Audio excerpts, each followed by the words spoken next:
Regardless of the industry that facility managers are in or the service level agreement that they're tied up to, their main challenge is really to make sure that their facilities are running in a safe, reliable and efficient manner.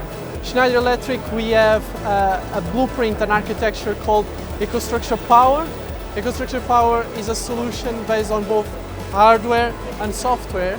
So for instance, we have PowerTag, the smallest energy sensor in the world.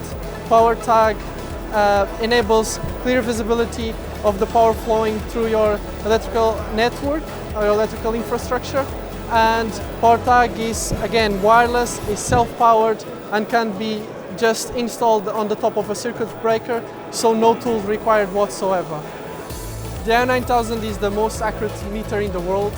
It's designed for critical applications such as revenue metering and power event analysis.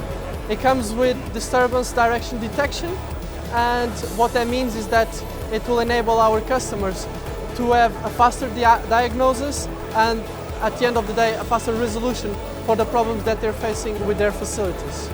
And the idea is to provide actionable data, avoiding fires, disruption on their electrical infrastructure, and making sure that they can save some money in their operation without compromising continuity of service.